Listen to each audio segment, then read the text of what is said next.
What's up, YouTube world? It's your boy Nightmare 10 once again. And I just got finished watching WWE Hell in a Cell. Pretty solid pay-per-view. We'll get to the main event in just a second. Hence why I'm wearing the shirt. But, man, pretty solid pay-per-view. 2 out of 3 falls. Ziggler and, really it was just 2 falls because they didn't get to the third fall. Ziggler and Cesaro was pretty good. Actually, the Diva matches weren't. Neither one were really that bad. I mean, we've seen Paige and AJ 4,000 times, so who cared about that match? But even though I'm a fan of both of them. But what else was there really notable to talk about? I mean, Rusev Big Show was what it was. Cena Orton was surprisingly really good. Probably, depending on how you look at it, match of the night, including the main event as well. So you can go either way. But let's just I kind of don't really want to talk about the pay-per-view as a whole. I really want to talk about that ending, man. And like I said, I'm wearing the shirt because, look, I'm a fan of Bray Wyatt, man. Like, I've been so upset because they lost. Man, he lost to Cena at WrestleMania, and then I can't even remember how many matches he had with Jericho. I want to say 2, and he lost one of those. So it was like, did he lose at SummerSlam? I'm pretty sure he lost that one, and then won the next pay-per-view, or either one on Raw or something. I can't remember. But I do remember him losing, and I'm pretty sure it was at SummerSlam. Who cares about Bray Wyatt? Like, I'm sorry, but, like, dude, I like him. He's literally one of my favorite characters. But they've ruined him. Ruined him so much, they had to basically leave him out of everything for the past month. What was the last pay-per-view? I don't even remember. Night of Champions? Was he? Yeah, wasn't on Night of Champions, to my knowledge. And, so basically, like 2 months, they probably left him off. Just doing those promos. I knew it was leading to something big. A lot of people were saying, was it just for the 2K for the game? But I didn't think it was that. I did think it was something big. Actually, earlier tonight, I mean, obviously I can't prove this because I didn't tweet it out or anything like that. But I actually thought, I was like, man, do you think they would have Bray Wyatt interfere with Ambrose Rollins? Don't really know why, but they've been building those promos a lot. And it's like, man. And they did it. I'm sorry to throw spoilers out there, but they did it, man. It's like, how do you let that happen? Like, the biggest thing is like, why do you have Rollins Ambrose not pin Rollins? What does that hurt? You have Ambrose pin Rollins. He finishes it with Rollins, and you could even do it like immediately after the match. Boom, there goes the Bray Wyatt stuff. Lights go out. Like, as soon as he gets his revenge, boom, Bray Wyatt's like, you know what, you're done with Rollins, but you got me right now. Would have been perfect. That's how much of a difference that makes. That little switch, all you do is let Ambrose get the pin, then you have the Bray Wyatt stuff come out. And, I mean, that's just how it went. That's my phone's going off with tweets and texts and all this other stuff. You guys can't tell that, but it's driving me nuts. Well, I mean, that's all you got to do. I mean, the simple switch of making sure that Ambrose and Rollins is done. Now, you have fans still wanting, what am I going to say? Still wanting completion, or still wanting an end to that feud. Now, granted, your mindset is, well, now we can still do an Ambrose Rollins match, and it'll mean that much more because it never technically ended. Stupid logic, if that's the case. Like, if that's what you're thinking, that's so dumb. But I mean, I don't care. It does sound like I'm very frustrated. Well, I do care, but I mean, it sounds like I'm very frustrated, but this is typical WWE. This is what they do. You know, they don't let feuds end. I buy the pay-per-views. Now, granted, it's the network now, $9.99 a month. I pay $9.99 a month. Too many nines in there.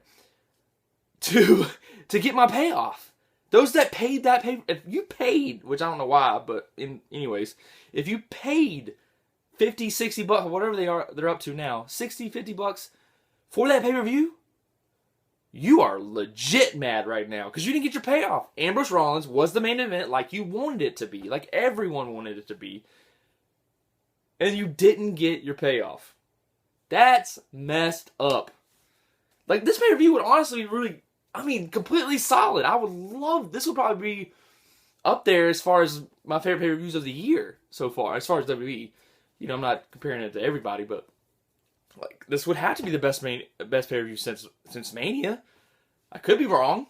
Quote me if I'm wrong. You know, attack me. Do whatever you gotta do. But if it had ended right, it would have been the best pay-per-view of the year. outside of WrestleMania for WWE. I'm not talking about all companies and everything. I just don't get it. I'll talk about the one spot that I thought everybody went kind of nuts over, which was good, but I kind of, and I'm not trying to overanalyze and like, oh, I've seen worse and everything, but they were kind of at the height where you would be if you were on the top rope, pretty much. That was, I mean, it looked different, but that's pretty much what it was.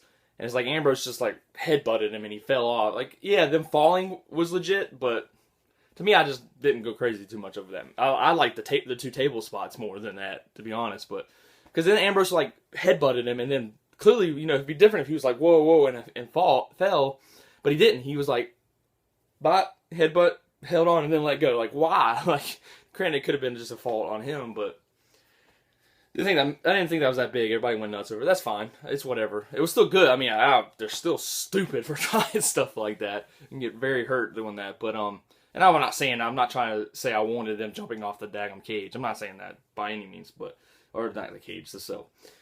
But anyways, man, that's just stupid. The ending was literally stupid. I can't believe... Like, Bray Wyatt, and there's two things. Yes, all that stuff I said about Bray is true, but I still would have cared. I would have cared had... You know, I was like, man, Bray Wyatt, Ambrose, this could give Ambrose another rub and give Bray another rub. Or another one, or a first one, because...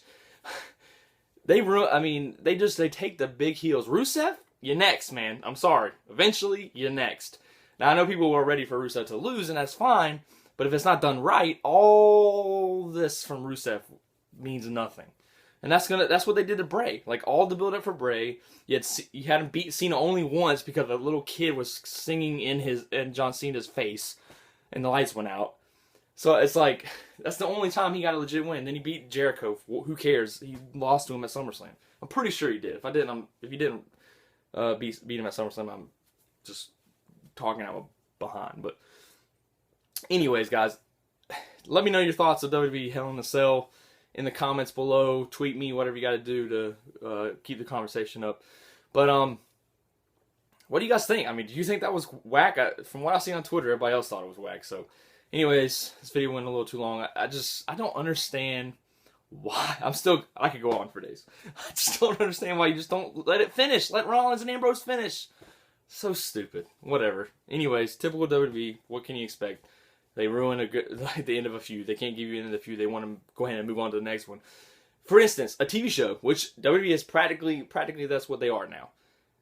When a season ends, what has happened that whole season comes to a close, and they usually, if the protagonist, or not the protagonist, but the whatever they call them in stories, I don't know, but the main character usually gets revenge, or finishes off whatever he's going through in that season. I don't know a good example, and then they move on to the next one. Arrow got rid of Deathstroke or whatever at the end of season 2. It's like they moved on, but something else kind of happened at the end of that season to spark the next season. It's like that's what you do with feuds. You should boom, end Ambrose and Rollins, then have Rollins kind of slide out the way for this. Boom, here comes Bray Wyatt, Ambrose, and you've got your payoff for the Ambrose Rollins match, and now you're waiting on what's going to happen between Wyatt and Ambrose. But now, what are you doing? Where's our payoff? You're still looking back at the last feud. That's not a good look, WWE. Anyways, I'm out. Hope you guys enjoyed the video. Like and subscribe. Peace.